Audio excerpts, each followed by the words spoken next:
Damas y caballeros, hoy nos encontramos en una nueva edición de nuestro canal Revista Economía. Acá tenemos esta ocasión al presidente de la Sociedad Peruana de Hidrocarburos. Él es el doctor Felipe Cantuarias, quien tiene una amplia carrera en el mundo de los hidrocarburos. ¿Cómo está, doctor? Buenas tardes. Muchas gracias por su tiempo. Muy buenas tardes y muchas gracias por la oportunidad. Doctor, ¿cómo ha afectado la guerra en el Medio Oriente a los precios de los hidrocarburos? Bueno, es importante en primer lugar entender que ni Israel ni la Franja de Gaza son productores de crudo de petróleo ni de hidrocarburos. En ese sentido, el conflicto en el Medio Oriente no ha tenido una influencia sobre el incremento del precio del crudo de petróleo. Cierto es que cuando se inició el conflicto hubo un cierto movimiento generado más por la incertidumbre producida por el conflicto. El precio del crudo se ha mantenido estable y no se prevé que este precio del crudo pueda sufrir un incremento a raíz de este conflicto en la medida que este no se expanda a otros países que sí son productores de crudo de petróleo. Interesante. Ahora, ¿podríamos más o menos decir cómo ha afectado la producción de petróleo en los países del Medio Oriente? ¿Cómo se ha visto afectado? En realidad, como vuelvo a mencionar, en la parte crudo de petróleo, en estos momentos no ha habido un incremento del precio, dado que el conflicto se mantiene focalizado. Sin embargo, diversos analistas estiman que si en el caso del conflicto escalase y se incorporaran al conflicto otros actores, como entre ellos Irán e Irak, el precio del crudo sí podría subir. No solamente porque estos países son productores de crudo de petróleo, sino porque principalmente una participación de Irán podría afectar el suministro normal del Medio Oriente hacia Europa y hacia Estados Unidos.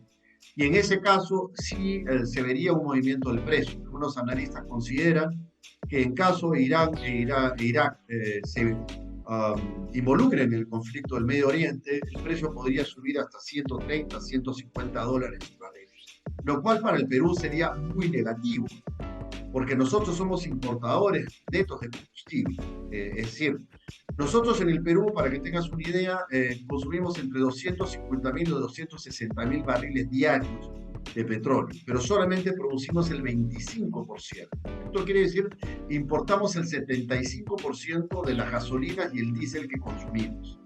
Si el precio sube, nos pega durísimo. Y en realidad ya estamos comenzando a ver el impacto de no solamente un pequeño incremento que hubo en el precio del crudo de petróleo este año, el 2023, sino el hecho de un fortalecimiento del dólar, que hace más caro la adquisición de ese crudo de petróleo importado, porque necesitamos una mayor cantidad de soles por barril para poder importarlo. Entonces, de hecho, un escalamiento del conflicto en Medio Oriente podría generar un impacto muy negativo para la competitividad de nuestro país. Recordemos que un incremento del precio del crudo tiene impacto en el precio de las gasolinas y el diésel, componentes fundamentales para el transporte público y el transporte de pasajeros. Nuestra matriz de transporte público sigue siendo dependiente en un 75% del diésel. De tal manera Claro. que si el crudo de petróleo, que es la principal materia prima del diésel, sube de precio de manera importante, pues claramente nos va a terminar impactando en términos del precio del diésel y las gasolinas y por ende que impactaría el costo de los fletes y también del precio de los peajes, de los pasajes. Claro, se vería afectado tanto el sector del transporte urbano como el de los alimentos. Y esto tiene un efecto en cadena. O sea, si sube el precio de los fletes, obviamente tiene un impacto en términos del precio final de una serie de productos de consumo de primera prioridad, entre ellos los alimentos, ¿no? Que son un componente fundamental de la canasta básica que influye en la inflación. Lo que se estima es que si escala el conflicto y sube el precio del crudo, esto tendría un impacto no solamente en un crecimiento de la inflación, sino en una caída del crecimiento económico, ¿no? Si hacemos un comparativo con otras etapas donde hemos visto un crecimiento importante del precio del crudo, lo que te dice es que históricamente un incremento del precio del crudo por encima de $100 tiene una implicancia en un incremento de por lo menos punto y medio en la inflación y un impacto entre 0.5 y 1% en términos del crecimiento económico. Entonces, si estimamos un crecimiento global promedio de 2.5 el 2024, en realidad un incremento del precio del crudo por encima de los $100, $120 podría implicar que el mundo crezca en menos de 2,5, 2%, 1,5%, dependerá del precio. Entonces tiene un impacto importante en la inflación y en crecimiento económico, por ser un componente fundamental de la canasta básica de todo. Claro, y no estamos tomando en cuenta inclusive el tema de la recesión que estamos afrontando incluso ahora hoy en día en el Perú. O sea, podría verse más afectado por todo esto. Sin duda, en una situación de recesión o de bajo crecimiento económico, si sube la inflación y el precio del crudo sube por encima de los $100, vuelvo a repetir, siendo nosotros, Perú, importador neto de gasolinas y diésel en un 75%, tendría un impacto importante en la competitividad de la economía. Ciertamente afectaría el crecimiento económico del país, ¿no?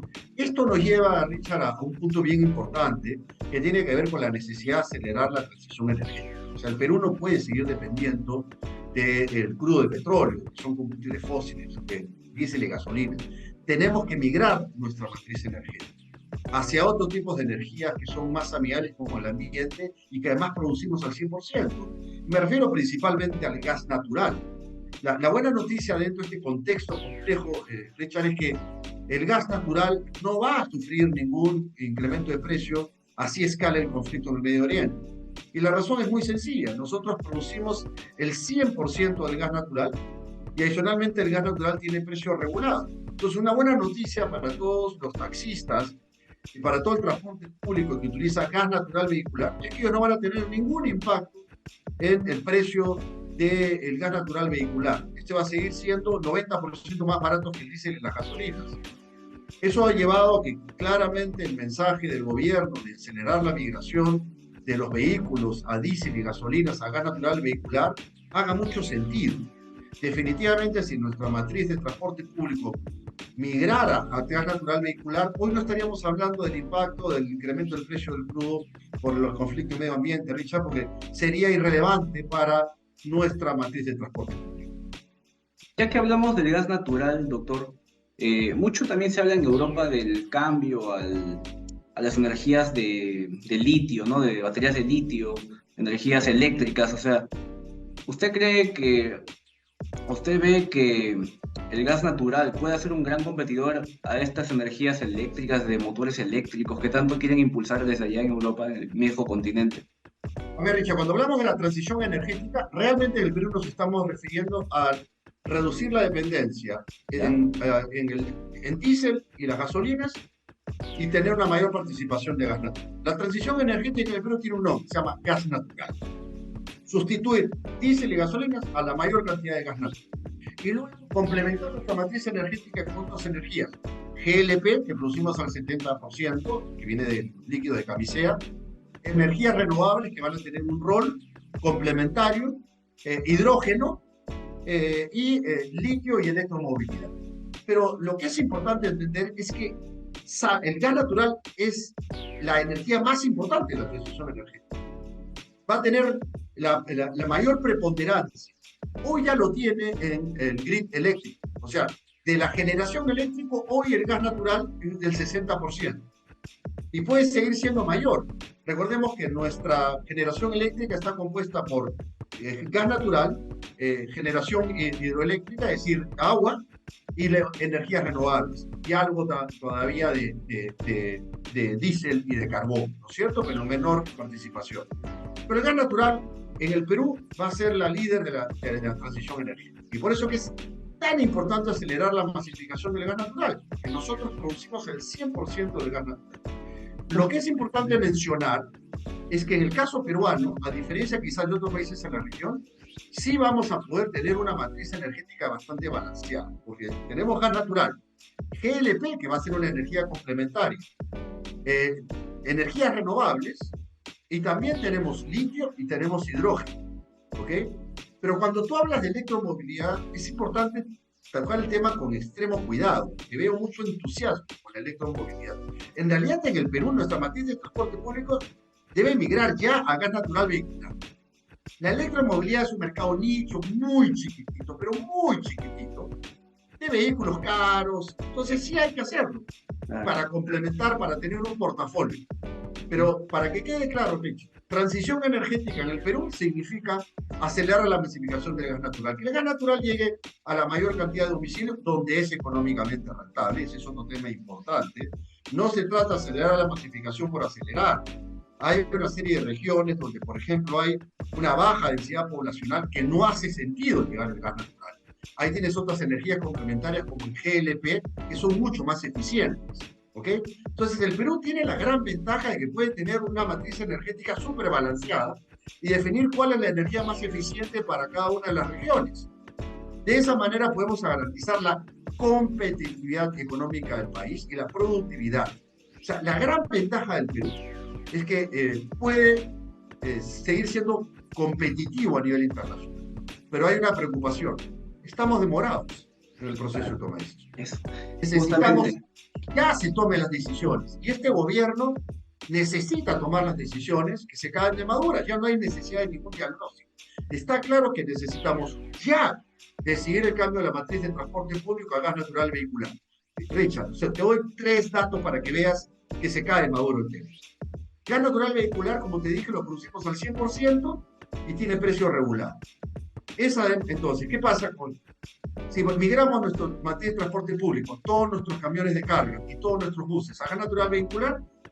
Se reduce en 90% el costo, porque es 90% más barato que el diésel y las gasolinas. Y si el precio del crudo sube, como hemos hablado antes, pues mucho más. Es 90% menos contaminantes, que ahorras 90% de las emisiones de CO2. Y tercero, lo producimos al 100%, en consecuencia no estamos expuestos a los vaivenes del mercado internacional. Entonces, se cae de maduro que nuestra matriz de transporte público tiene que migrar a gas natural. Y esto tiene que tomarse la decisión ayer. Ayer se dio tomar esta decisión. El segundo tema es acelerar, obviamente, la masificación del gas natural, pero como vuelvo a repetir, el cambio en nuestra matriz energética implica utilizar de manera inteligente nuestro portafolio de energías. El GLP, definir bien el rol del GLP, que de hecho tiene un rol importante, como vuelvo a repetir, en regiones con baja densidad poblacional, en las zonas rurales, el GLP es mucho más eficiente que tratar de llevar gas natural. Creo que ahí hay una ecuación económica que nos permite determinar dónde. Y luego vas a tener el tema de energías renovables, que también tiene un rol que cumplir, ¿no es cierto? Pero entendiendo que, por ejemplo, las energías renovables no van a poder sustituir al gas natural en la generación eléctrica. Porque las energías renovables tienen un problema, que carecen de confiabilidad. Porque las energías renovables están sujetas al vaivén de los cambios climáticos, el cambio del clima. Si no hay vientos, no se genera energía. Si no hay suficiente generación solar, no hay la posibilidad de desarrollo de la energía solar. Entonces, la energía más confiable es el gas natural. Entonces, puedes complementar tu grid, pero eso tiene que ser complementario. Entonces, necesitamos que se tomen las decisiones ya de acelerar la masificación del gas natural para que el país, el Perú, pueda gozar del beneficio de la competitividad económica y, por otro lado, que todos los hogares puedan tener acceso a una energía confiable y barata, ¿no? Claro, justamente esto es lo que dice último sobre el gas natural, los desafíos que afronta, que lleva, ¿no? ¿Son competencia directamente del Ejecutivo? Totalmente. Totalmente el liderazgo, ¿no es cierto? Hay temas que sí requieren pasarse por el Congreso, como por ejemplo la tarifa única nacional, una tarifa nivelada para que el precio del gas natural en todas las regiones del país valga lo mismo, ¿no es cierto? Pero en gran medida, nosotros como Sociedad Peruana de Hidrocarburos hemos ya presentado una hoja de ruta para acelerar la masificación del gas natural con 5 grandes componentes. La necesidad del cambio de la matriz de transporte público, la tarifa única, desarrollo de infraestructura, la petroquímica y la necesidad de predictibilidad jurídica. 4 de esos 5 temas están en manos del Poder Ejecutivo. El único tema que está en manos del Congreso es la tarifa nivelada, que ya fue aprobada en comisión y está pendiente de que se vote en el Pleno. Entonces, realmente está en manos del gobierno central acelerar estas decisiones. Y por eso que esta hoja de ruta creo que constituye un aporte valioso para que el gobierno central pueda tomar ya las decisiones, ¿no? Claro. Otro tema importante, Richard, dentro de todo este momento complejo que está viviendo el mundo por el conflicto en el Medio Oriente y por el conflicto entre Rusia y Ucrania, que también ha tenido un impacto en el mercado de hidrocarburos, es que si bien tenemos una exposición muy importante al precio del crudo de petróleo, porque, vuelvo a repetir, importamos el 75% de las gasolinas y el diésel que consumimos. La buena noticia para el Perú es que el gas natural, como lo producimos al 100% y tiene precio regulado, no va a subir de precio. Y por otro lado, en cuanto al GLP, que producimos al 70% e importamos el 30%, lo bueno es que el GLP tiene un marcador que se genera por una influencia distinta al crudo de petróleo. El GLP depende en gran medida de China y el Asia. Y la buena noticia es que hay una sobreproducción de GLP y China y Asia mantienen una demanda estable, razón por la cual se estima que el precio del GLP se mantenga estable en los próximos meses, lo cual para el Perú es una buena noticia. Entonces, si bien vemos con preocupación qué va a pasar con el precio del crudo de petróleo, en términos de gas natural y GLP no vamos a tener ningún impacto negativo. Entonces, aquellos taxistas que utilizan GLP para sus vehículos, las pymes que utilizan GLP para generación de energía y los 8 millones de hogares que utilizan GLP para la generación de energía en sus domicilios, pueden estar tranquilos que no va a haber un incremento importante. Y en términos de los casi 2 millones de domicilios que usan gas natural y los 650.000 vehículos que utilizan gas natural vehicular y todas las industrias que el día de hoy dependen del gas natural para una generación de energía, pues la tranquilidad de que no va a haber un cambio en términos importantes, en términos de precio. Entonces eso es una señal de que el Perú está bien posicionado para enfrentar estos cambios que se están generando a nivel internacional. Lo que usted me dice es muy cierto y lo corroboro acordándome de lo que pasó en Europa. Cuando empezó el conflicto en Europa del Este de Rusia y Ucrania, hubieron países que se pusieron en contra de Rusia, países europeos, y Rusia les cortó el suministro de gas natural. Y esos países, fueron varios, comenzaron a tener problemas de energía. Ya incluso el friaje de allá comenzó a congelar las casas con las personas adentro. Básicamente una buena parte de Europa dependía del gas natural de Rusia. Entonces podemos decir que si los países europeos que son, decimos, ¿no?, los más avanzados del mundo, por así decirlo, quiere decir que el gas natural es una muy buena opción para abastecerlos de energía. El gas natural es una energía limpia, declarada así por la Unión Europea, es una energía verde. La producimos al 100%, tiene precio regulado y gracias a Dios tenemos suficiente gas natural por los próximos 23 años. Más, si Dios quiere, reservas adicionales que se puedan descubrir hacia adelante. Entonces, realmente el gas natural es la energía del presente y el futuro del Perú. Pero como vuelvo a repetir, necesitamos una matriz de energía que sea balanceada, que no dependamos solamente de una energía. Por eso es tan importante que definamos bien el rol del GLP, que definamos bien el rol de las energías renovables y también del litio y la electromovilidad y del hidrógeno. Pero eso sí, bien importante, entendamos que en la transición energética en el Perú se llama gas natural, no se llama energías renovables. Las energías eólicas, solares, de biomasa, van a cumplir un rol complementario y hay que desarrollarlas porque son importantes, pero no van a ser las energías que lideren la transición energética. En el Perú el gas natural es la energía más importante.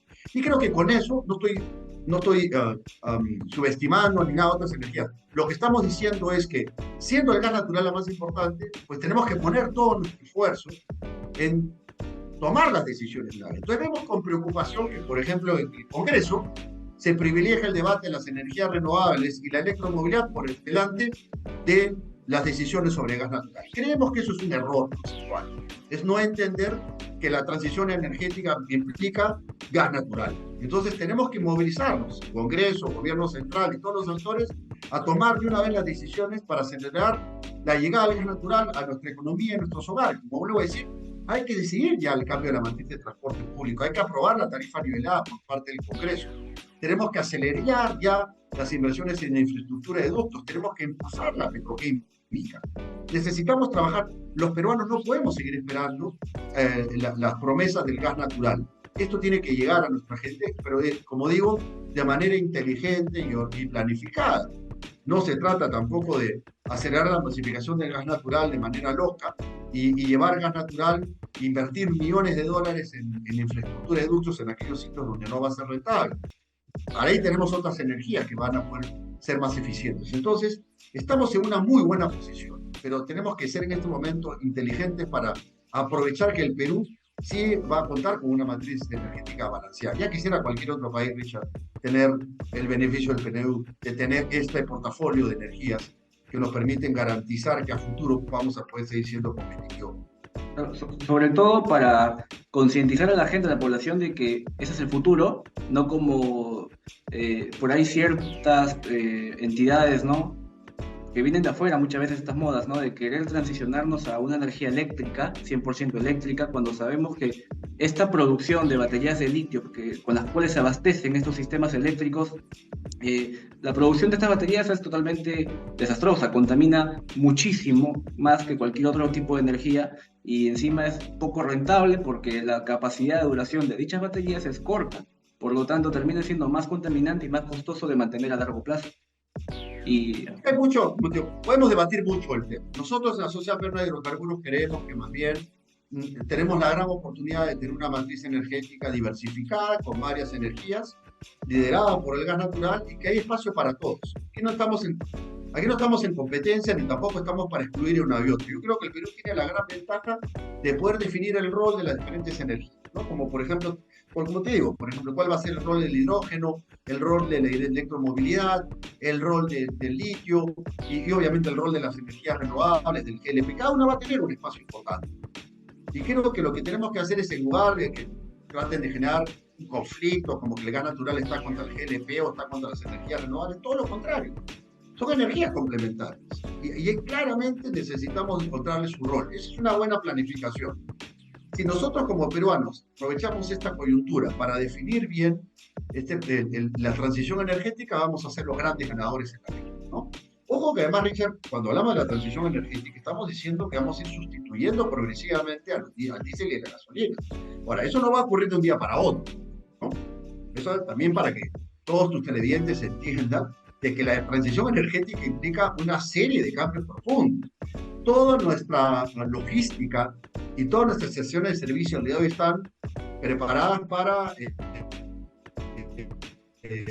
abastecimiento de diésel y gasolinas. Para ir migrando a gas natural y a otro tipo de energías, tienes que ir haciendo inversiones importantes en tu cadena logística y de estaciones de servicio para poder abastecer.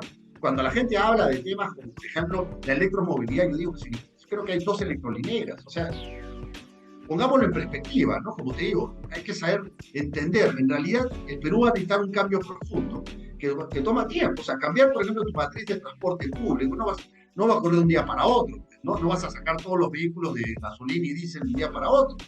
Tú tienes que marcar claramente una definición, decir, en 3 años solamente vamos a tener transporte público, vehículos a gas natural vehicular. Bueno, ¿qué pasa con los vehículos de diésel y gasolina? Pues progresivamente los tienes que ir retirando del mercado, por lo cual tienes que crear incentivos para ya sea el chatarreo o ir llevándolos a algunas regiones y progresivamente volver esto a escala nacional. Hay varias experiencias de otros países que lo han hecho de manera muy exitosa, pero en algún momento tienes que comenzar. Y desgraciadamente en el Perú todavía no se toma la decisión, ya han pasado años.